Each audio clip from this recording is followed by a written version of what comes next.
Thompson following up. It'll be kept in here at the line. Tage Thompson up high.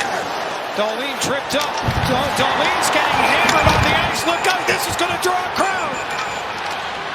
Punches being thrown at Dahlin while he was down on the ice. Now Dahlin hit Marchand over on the far wall. Nothing. And then you could just see his eyes rolling in the back of his head, and he came back and we had the opportunity to go at Dahlin. He did. And the penalty was being called on Marchand, and then he jumps on him.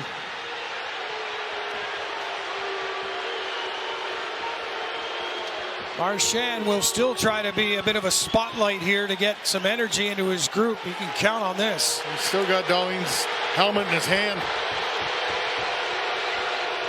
Well, let him keep it there for a while. Make the refs go get it. He's ripping the straps off it now. He's over there pulling the straps off. Threw the helmet back on the ice. You know what? Playing with fire, man. This is good. That's what I'm talking about. Over on the far side, Dahlin comes in, gives him a shot across the back, and you could just see his eyes rolling right there. And he came across. They made contact, and that was the initial penalty when he took Dahlin down, and then he jumps on him and starts throwing a few punches until Thompson got in on top and everybody else converged into it. So, and with their chances lately, their execution has been perfect. Now they win the face-off. Carcone dropped one in front, denied. A big hit there. Carcone was all over Jost. Yeah, and now Carcone's going to go after. Well, that's Dury, I believe, and Carcone's filling him in. Dury now gets back up. He's livid. Carcone taking care of business. And he's got the crowd going here tonight in Salt Lake City.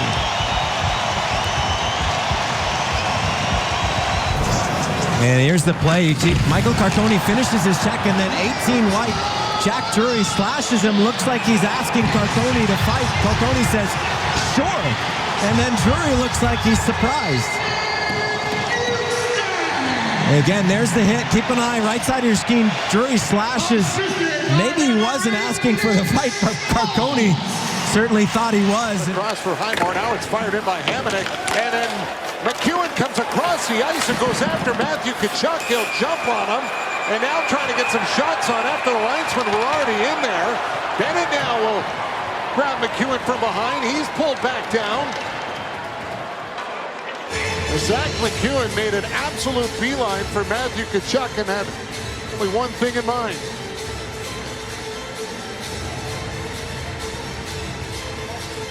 Well, you had to expect there was going to be some response. I mean, you come into another team's building and you're beating them, and then you're poking at their goalie. Like, you got to think there's going to be a response of some sort.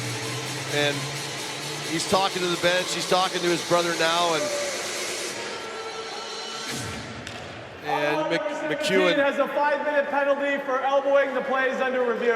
Will get a 5-minute elbowing penalty. As if you see on the clip here, he's going into the corner and he takes a shot at Hamonic. It's not much of an elbow. He comes across with his arm. It's not your prototypical reach back and drive your elbow into someone's head. I think he just runs along the top of Tkachuk's nameplate. At least it looked like that on the first run. And Tkachuk was taken down. Puck moved up the board, stepping up Delzano with a hit. Carkner went after Boyle. Oh, they're going to gloves. They're going at it along the board. Yeah, Carkner went right after him. It had nothing to do with the play. It had everything to do with Boyle going after, getting some punches in on Carlson in game number 1. That's correct. That's exactly what this is about. Carkner is a left defenseman that ended up over on the right side. And he hit Boyle. You see Bickle trying to get in there, he's but he going had with Greening right now. He's trying to get in there. He had his gloves dropped, did Carkner, and started throwing punches. I think before Boyle knew he was in a fight, even though I'm sure that there were probably some words spoken. The referees are Stephen Walcom and Ian Walsh. You can see Boyle still has his gloves on.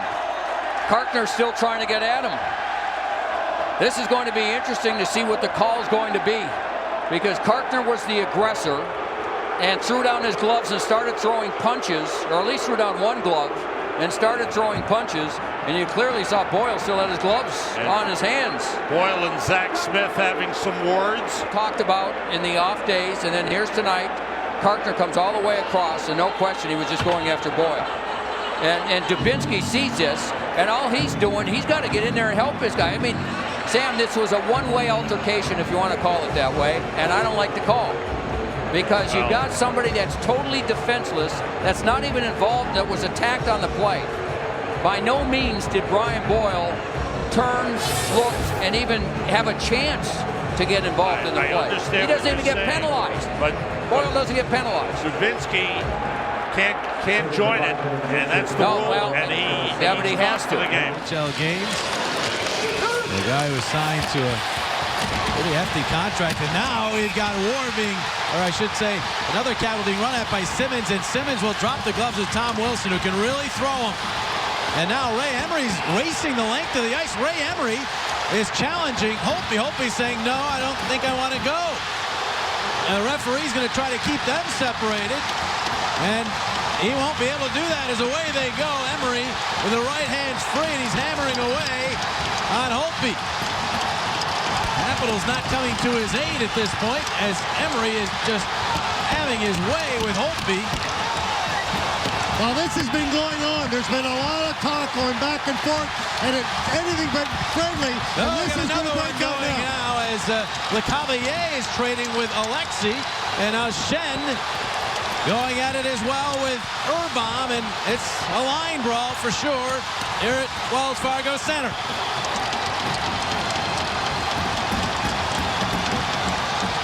Just about everybody tangled up right here.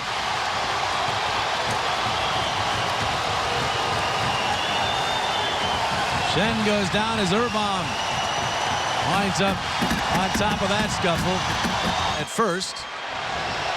And then finally they go as one referee. Not enough, as Francois Saint-Laurent just could not keep them apart. Yeah, and Emery just kept going and kept throwing punches. And Holtby tried to get up and react, and then two more fights broke out while that was going on. Braden Schenn dropped his gloves with Urbom, knocked the helmet off first, and a couple of rights going back and forth between those two guys. And Vinny Lecavalier at the same time fighting Oleski, who's a real tough kid. And Vinny held his own in that department. Well, every one of those were good ones.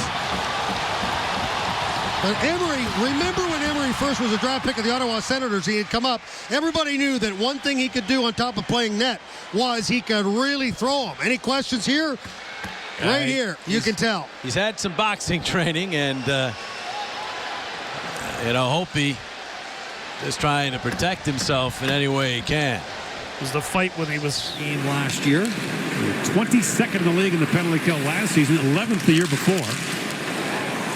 And now Laine's down and clutching his right knee. Or left knee, rather. Laine's down. Hudson works it and shoots. And they're asking that. Oh, boy. From the outside as well. Xhakej going after Pare. Out of here. So Xhakej is chasing after Pare. And he's not going to let him get off the hook. And Xhakej throwing at Pare. Got to get in there.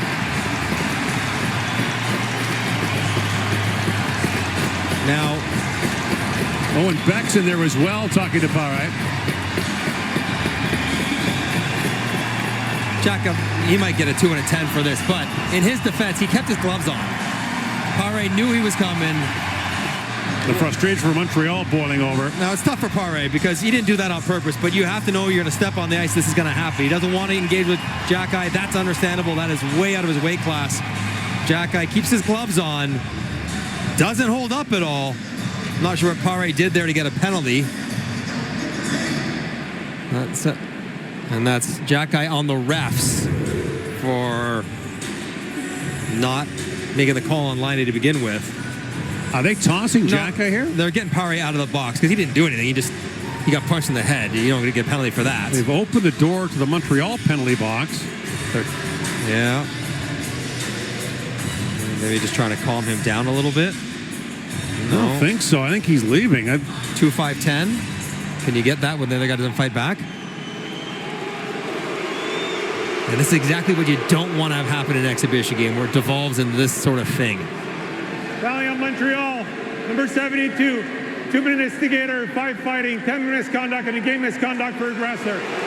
So he gets an aggressor penalty. On top. So it was a 2-5-10, which is rarely called when the other player's not fighting at all. Like Right. you're getting a fighting major where the other guy doesn't get a penalty.